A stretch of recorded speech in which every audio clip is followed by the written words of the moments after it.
bit here, okay? Hey, I'm Marky Billson. It's Tri-City Sports. Now, one other, you heard Matt Polly talk about Kingsport beating Greenville on the road, incidentally.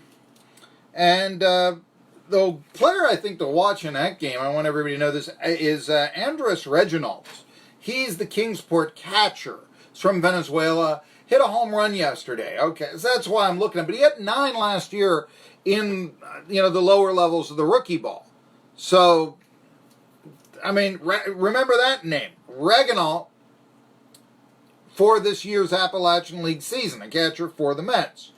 Also, and somebody in front of absolutely no one, well, the attendance at Joe O'Brien Field yesterday, 1,459.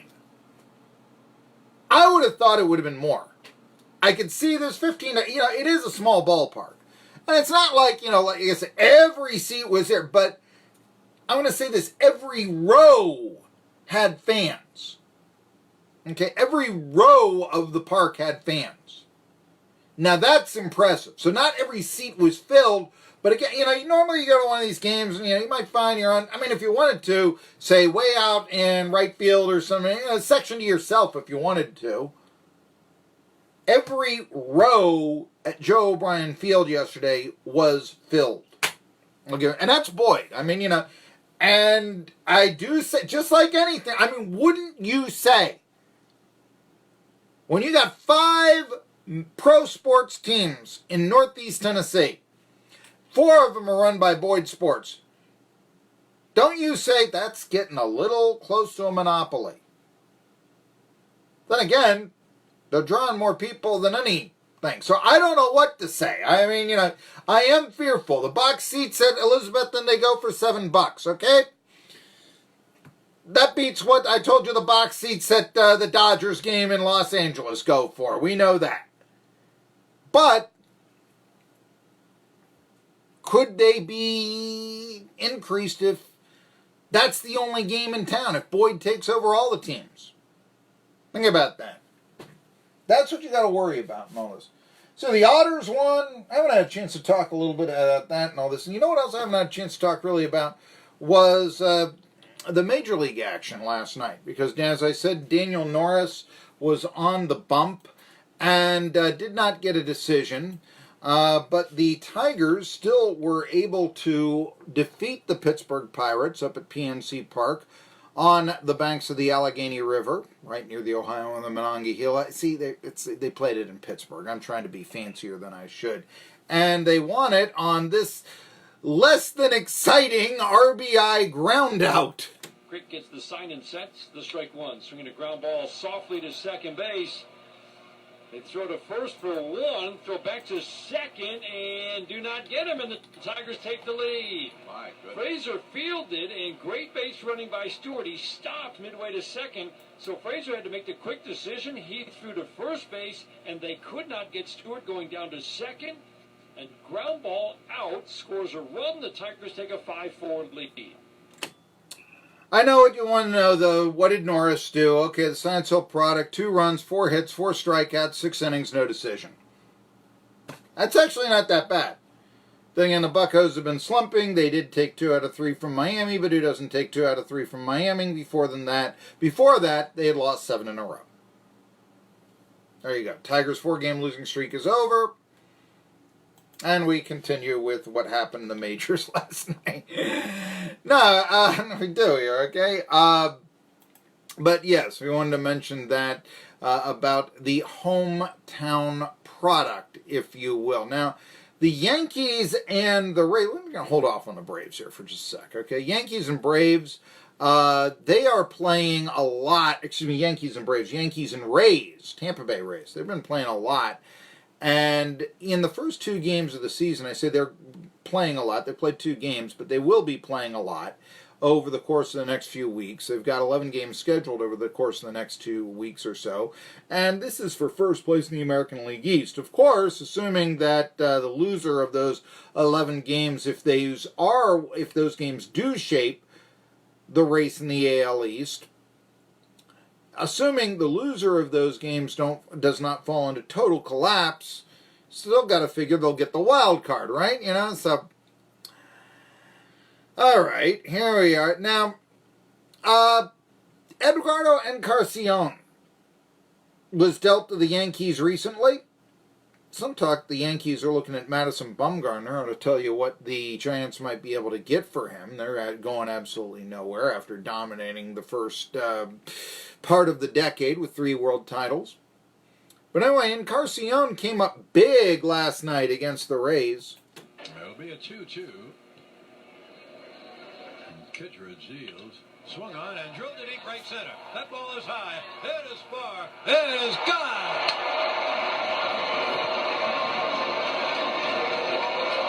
Eddie Encarnacion's first home run as a Yankee. Una celebración for Edwin Encarnacion. Are there any Braves fans out there that miss John Sterling? I'm just curious about that. Are there any, seriously, are there any Braves fans out there that miss John Sterling? I really would like to know if there are Braves fans that miss John Sterling. Because I'm not sure that, Anyway, one of the reasons we haven't talked about the Braves, they didn't really do all that well last night. McNeil hits one in the air to deep right field, and this ball is launched, and this ball is gone. Right back to the back wall of the chop house in right field. Jeff McNeil with his 4th home run of the year, his 3rd hit of this game, and the Mets make it a 10-0 lead here in the 9th inning. Yeah, you heard it. You probably know the score already, but yeah, Braves got 2 in the 9th, All right, but 10-2 the final. I once ever heard people at ETSU, they put out, not on this station, thank goodness, but they used to put out something called the Buccaneer Sports Minute. And I know ETSU lost a baseball game 12-4. And it was like that. There was like 3 runs in the bottom of the 9th. The rally fell short, and the Buccaneers lost 12-4. You think? Who is telling him how to write? This is where I go so often. The media around here does not see themselves as journalists, but rather as extensions of the public relations department. The Buccaneers scored 3 in the bottom of the 9th, but they fell short. The rally fell short 12-4. I'd say it fell really short. My goodness. Anyway. Actually, some games going after 1. I mean, local fans would probably be interested to know. Reds and Astros no longer in the same division. But nevertheless, they've just completed an inning up in Cincinnati, and there's no score. Reds are trying to get out. Did they get out of the cellar? They did get out of the cellar yesterday. Yes, they did. They're now out of the cellar, and the Pirates are in the cellar. Pirates were just 3 weeks ago, in 5th place with that wild card, which shows you just how strong a 5th place wild card team could be. Then again, Giants won a World Series in 2014 as the 5th place wild card, so shows you how good Bumgarner is in his prime. Anyway, Cincinnati, I got the highlights there when I was saying, but let's get what that loss did to the Braves. The Phillies did not play. In fact, they've had a lot of rainouts lately, and in fact, with only 4 starters, this is a major cause of concern, so let me get to that. But the Braves lead in the East, dropping to only 2.5. Mets are 7.5 back. They're in 5th place, you say. Or 3rd, listen to me, 5th place. They're in 3rd place. 3rd place for the Mets, 2nd for the Phils. You get it. A lot of Mets fans thought this could be their year. Anyway, we are, by the way, 8 games away, roughly, depending on what team you follow, from, I guess the Braves are 7 games away, 1 week away from the halfway point of the baseball season. All right, let's do the old cliche. Where did it all go, right? Well, it did start in March. That gives you an indication, Where did it all go? All right, so you have that. Anyway, talking about the Phillies and their rotation situation.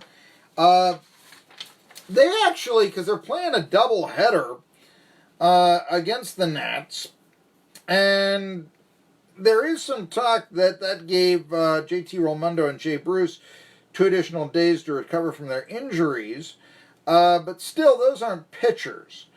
And so, you got to throw 2 pitchers out there. And although one of the funny things is that Max Scherzer, is he on a bump today? I need to see, because he broke his nose in batting practice trying to bunt a ball. So let me see the box score out there. I know he was sort of questionable, but no, he's expecting to start game 2 of the doubleheader. They're playing a doubleheader right now. So Braves fans, Phillies and Nats. Nats, by the way, 8.5 behind the Braves. I mean, remember when people used to tell you that 8.5 was still close? Anyway, but it's 1-1, bottom of the first. But yeah, Scherzer should still go. I mean, hey, you know, boxers can with a broken nose. You know, remember Rocky and all that? So, but anyhow, here's the deal. Right now in this doubleheader, Zach Eflin and Jake Arrieta ought to go against Scherzer. Then Nick Pivetta for the Phillies on Thursday. I'm mentioning this because Braves are in the pennant race with them. Aaron Nola, and then they might go back, if you can possibly believe this, to Vince Velasquez. And remember, I mean, his stats are awful, and the Braves lit him up 15-1 last time he was out there. Not only him, but still. And then the idea is on Sunday, who do you go to? Am I so archaic that I say, especially in these days of pitch counts and 5-inning starts, is it really that bad to start someone on 3 days rest anymore? Really? I mean, in this century, and I know it's 2002, but in this century, Jack McKeon did it with his Marlins, and he won the World Series for it. Maybe this isn't going to cause the arm to fall off. Because for many, many years, and I know, I mean, hey, I was talking about Keisha's dinosaur song, so maybe, you know, this was appropriate as well. But there were only 4-man staffs. Well, until Rube Walker, who began his career in Irwin, Tennessee, as a catcher for the 43 Irwin Cubs. There's a, you know, we talked about this before. He came up with the 5-man pitching staff idea. So there you go. And out went the 30-game winner when that occurred and all this. So, let's talk about that. I've got, what am I going to talk about here? We got more baseball, but a lot of stuff. I got some Predators stuff, as a matter of fact, to talk about. It's Tri-City Sports Now. I'm Marky Billson, and my favorite restaurant is going to tell you how good their food is. Billson for Asian House, home of the Happy Buck.